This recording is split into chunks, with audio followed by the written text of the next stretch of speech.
मैं बहुत परेशान हूँ सोम। कोई मुझसे प्यार नहीं करता। मैं कभी किसी का बुरा नहीं करती, फिर भी मेरे साथ सदा बुरा ही होता है। मैं किसी का कभी अनिष्ट नहीं चाहती, सदा अपने काम से काम रखती हूँ। फिर भी समय आने पर कोई मेरा साथ नहीं देता। कोई मुझसे ये नहीं पूछता कि मुझे क्या चाहिए, मुझे कोई तकलीफ तो नहीं। मैं पूरा दिन उदास रहूं तब चुप रहूं, तब भी मुझसे कोई नहीं पूछता कि मैं चुप क्यों हूँ। आज रज्जी अपनी हालत पर रो रही है तो जरा सा भी अच्छा लग रहा है मुझे। कुछ महसूस होगा तभी तो बदल पाएगी स्वयं को। अपने पाँव में कांटा चुभेगा तभी तो किसी दूसरे का दर्द समझ में आएगा। मेरी छोटी बहन रज्जी बड़ी प्यारी, बड़ी लाडली, बचपन से आज तक लाड प्यार में पली बड़ी। कभी किसी ने कुछ नहीं कहा, स्याह करे या सफेद करे। अक्सर बेटी की गलती किसी और के सिर पर डालकर माँ बाप उसे बचा लिया करते थे। कभी शीशे का कीमती ग्लास टूट जाता या अचार का मर्तबान, माँ मुझे जिम्मेदार ठहराकर सारा गुस्सा निकाल लिया करती। एक बार तो मैं 4 दिन से घर पर भी नहीं था, टूर पर गया था। पीछे रज्जी ने टेप रिकॉर्डर तोड़ दिया।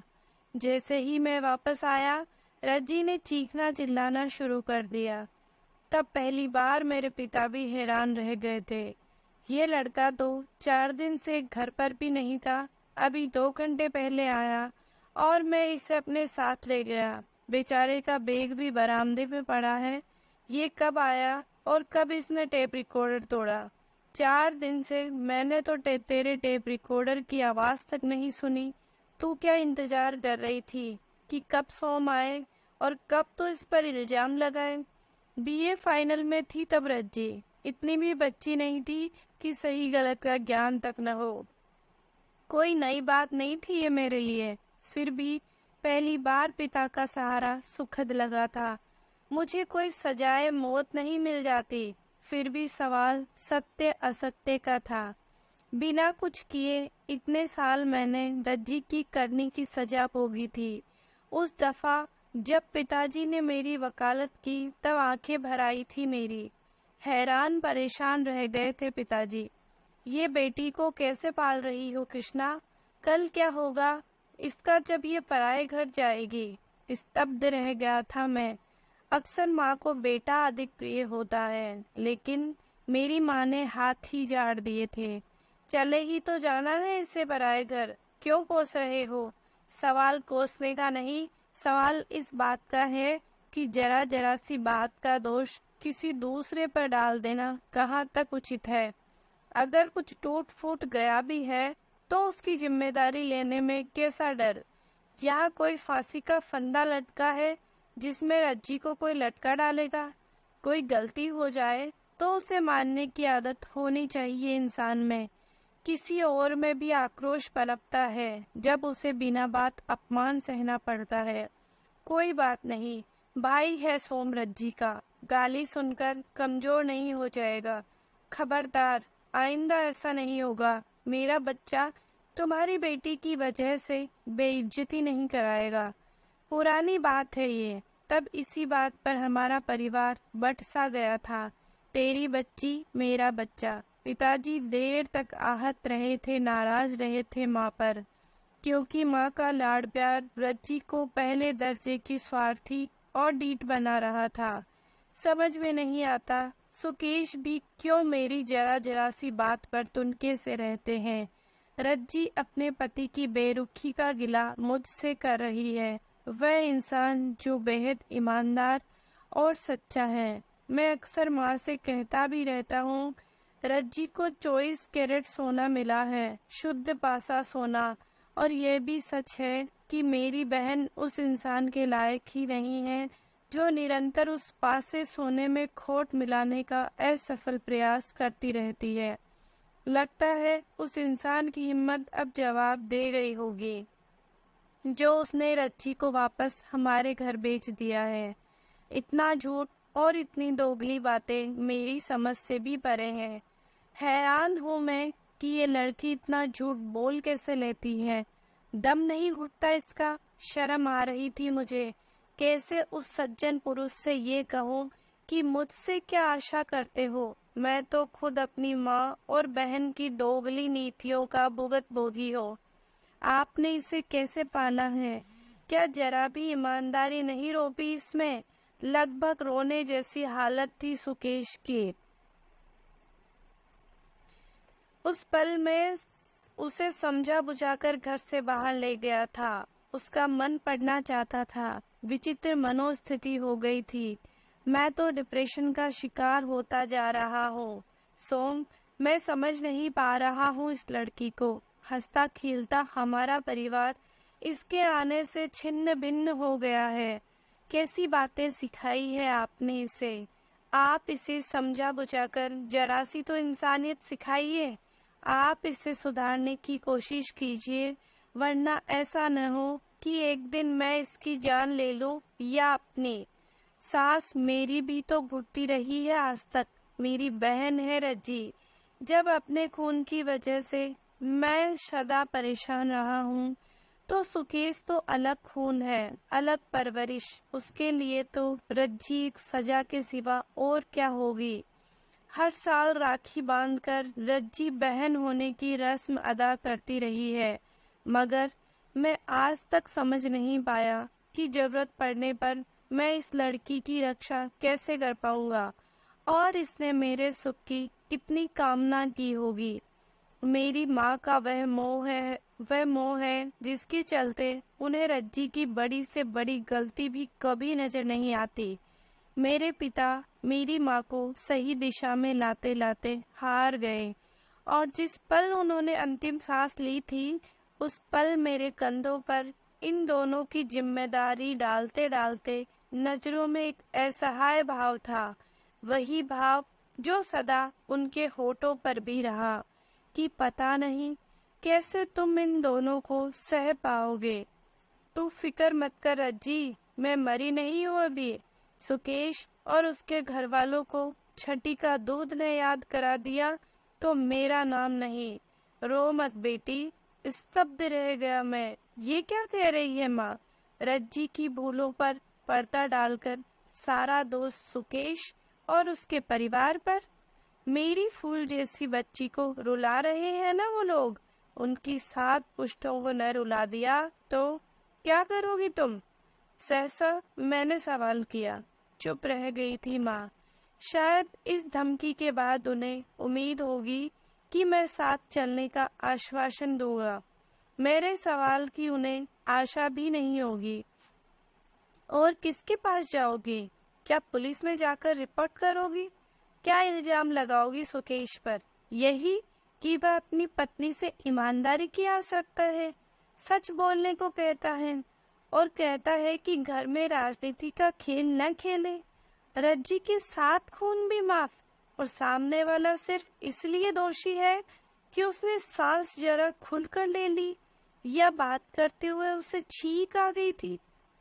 मुंह खुला का खुला रह गया रज्जी और माँ का। जिस भंवर में आज रज्जी है, उसकी तैयारी तो तुम बचपन से कर रही हो। पिताजी इस दिन से डरकर सदा तुम्हें समझाते रहे कि इसे इस तरह न पालो कि इसका भविष्य भी अंधकारमय हो जाए।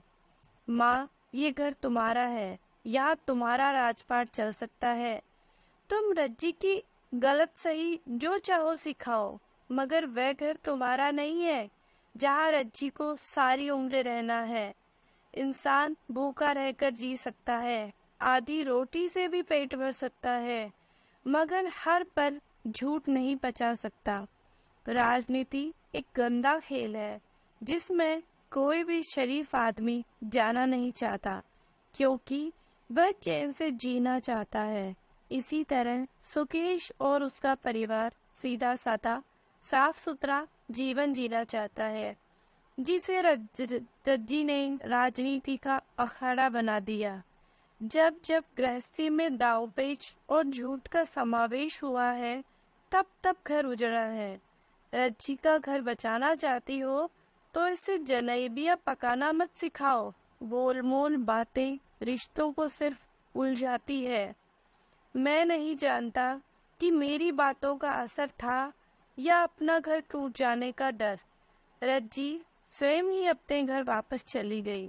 रज्जी जैसा इंसान अपने अधिकार के प्रति बड़ा जागरूक होता है। पहले दर्जे का स्वार्थी चरित्र जिसकी नजर अपने अधिकार के साथ साथ दूसरे की चीज पर भी रहती है।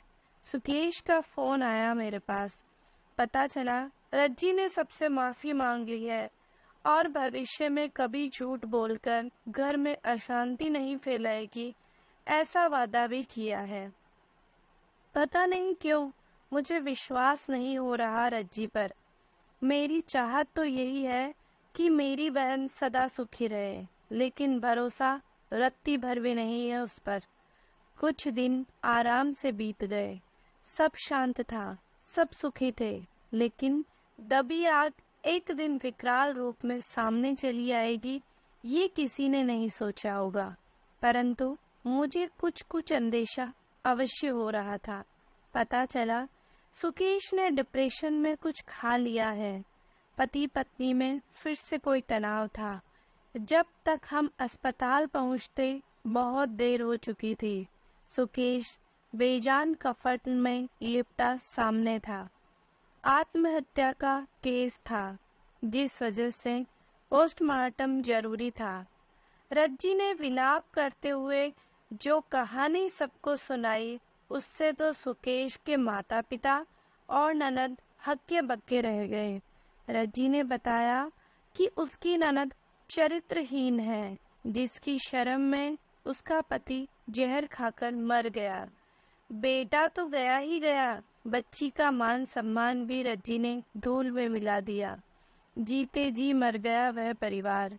मेरी माँ ने भी दिल खोल कर रज्जी की ननद को कोसा। शोक के साथ साथ बदहवास था सुकेश का परिवार। सत्य क्या होगा मैं समझ सकता हूँ। बुरा हो मेरी माँ का, मेरी बहन का, जिन्हें झूठ बोलने से जरा भी डर नहीं लगता। मरने वाले की मिट्टी का इससे बड़ा अपमान, इससे बड़ा मजाक क्या होगा, जिसकी आत्महत्या का रंग उसकी निर्दोष बहन के चेहरे पर कालिक बनकर पुत गया। ऐसा क्या किया सुकेश ने? आत्महत्या क्यों की? मारना ही था तो रज्जी को मार डालता। सुकेश का दाह संस्कार हुआ और उसी चिता में मेरी माँ और बहन के साथ जन्मजात रिश्ता भी जलकर राख हो गया। अच्छा नहीं किया रज्जी ने। अपना घर तो जलाया, अपनी ननद का भविष्य भी पाताल में धकेल दिया। शमशान भूमि में खड़ा मैं समझ नहीं पा रहा हूँ कि कहाँ जाऊँ।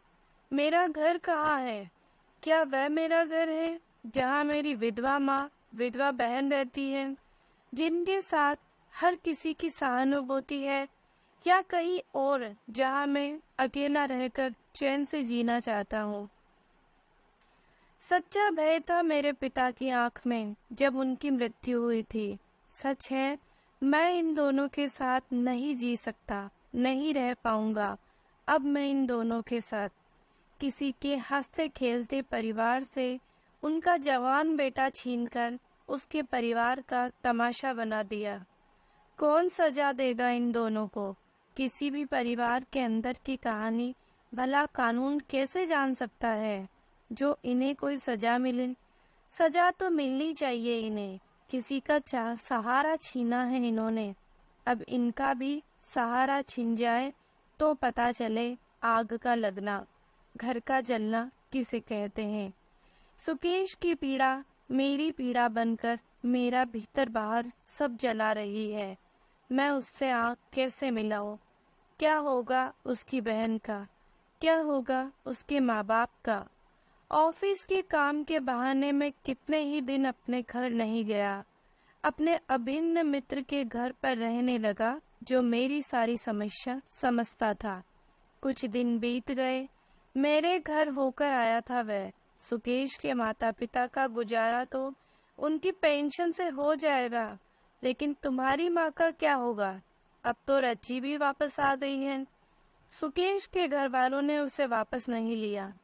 शहर भर में उनकी बेटी की बदनामी हो रही है और तुम सच्चाई से मुंह छुपाए मेरे घर पर रह रहे हो।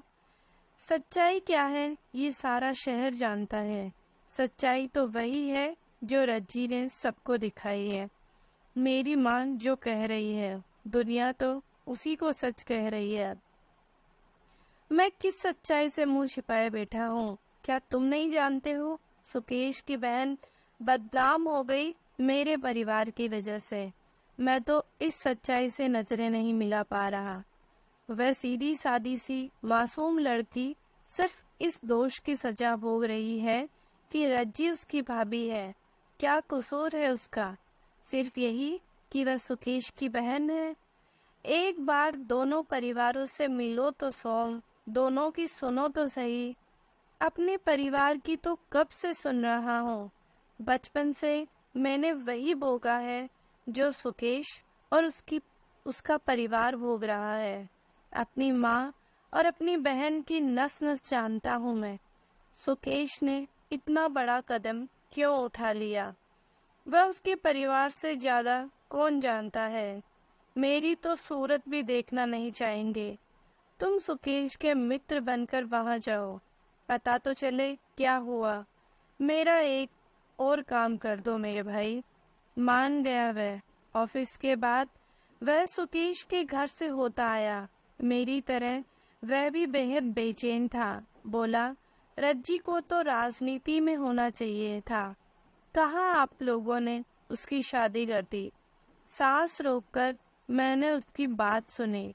वह आगे बोला, कुछ दिन से सब ठीक चल रहा था। बड़े प्यार से रज्जी ने सबके मन में जगह बना ली थी। सीधा साधा परिवार उसकी सारी आदतें बुलाकर उस पर पूर्ण विश्वास करने लगा था। सुकेश की बहन का सारा गहना उसने अपने लॉकर में रखवा लिया था। सुकेश की माँ ने भी अपनी सारी जमा पूंजी बहू को यानी रज्जी को दे दी ताकि वह ठीक से संभाल सके। कुछ दिन पहले उन्हें किसी शादी में जाना था। ननद भाभी लॉकर से गहने निकालने गई। वापसी पर ननद किसी काम से अपने कॉलेज चली गई। कुछ विद्यार्थी एक्स्ट्रा क्लास के लिए आने वाले थे। लगभग 3 घंटे बाद जब वह घर आई तो हैरान रह गई, क्योंकि रज्जी ने घर वालों को बताया कि गहने उसके पास है ही नहीं। घर में बवाल उठा। सारा का सारा इल्जाम उसकी ननद पर कि वही सारे के सारे गहने समेटकर किसी के साथ भाग जाने वाली है। तनाव इतना बढ़ गया कि सुकेश ने कुछ खा लिया। कॉलेज में प्राध्यापिका है वह, पढ़ी लिखी सुलझी हुई लड़की। उसे भला भागने की क्या जरूरत थी? भागना तो रज्जी को था, सब समेटकर। कुछ ऐसा होगा इसका अंदेशा था मुझे, लेकिन सुकेश आत्महत्या कर लेगा ये नहीं सोचा था। सुकेश रज्जी की वजह से डिप्रेशन में रहने लगा था कुछ समय से। सच पूछो तो इंसान डिप्रेशन में जाता ही तब है जब उसके अपने उसके साथ खुद धोखा देते हैं या उसे समझने की कोशिश नहीं करते। बाहर वालों की गालियां भी खाकर इंसान इतना विचलित नहीं होता जितना अपनों की बोलियां उसे परेशान करती है। परिवार में एक स्वस्थ माहौल की जगह लाग लपेट और हेरा फेरी चले तो इंसान डिप्रेशन में ही तो आ जाएगा। ऐसा इंसान आखिर करेगा भी तो क्या? अब क्या करेगा तू सोम? समझ नहीं पा रहा हूँ क्या करूँ, पर इतना सच है कि मैं रज्जी और माँ के साथ नहीं रह पाऊंगा। मेरा जीवन एक दोराहे पर आकर रुक गया है। दोराहा भी नहीं कह सकता, एक चौराहा समझो। माँ और रज्जी के साथ रहना भी नहीं चाहता। सुकेश का परिवार मेरी सूरत से भी नफरत करेगा। आत्महत्या को कायरता समझता हूँ। और चौथा रास्ता है, घर से दूर का तबादला लेकर इन दोनों को ही पीठ दिखा दो। क्या करो? पीठ ही दिखाना ठीक रहेगा, लड़ नहीं सकता। कुछ रिश्ते इस तरह के होते हैं जिनसे लड़ा नहीं जा सकता, जिनसे न हारा जाता है, नहीं जीतने में खुशी या संताप होता है। इनसे दूर चला जाऊं तो क्या पता इन्हें सुकेश की माँ बाप की पीड़ा की जरा सा एहसास हो। क्या करो मैं समझ नहीं पा रहा हूँ। कोई भी रास्ता साफ साफ नजर नहीं आता। क्या आप बताएंगे मुझे कोई उचित रास्ता? दोस्तों, कोई उचित रास्ता बताइए और इस चैनल को लाइक एंड सब्सक्राइब जरूर कीजिए। थैंक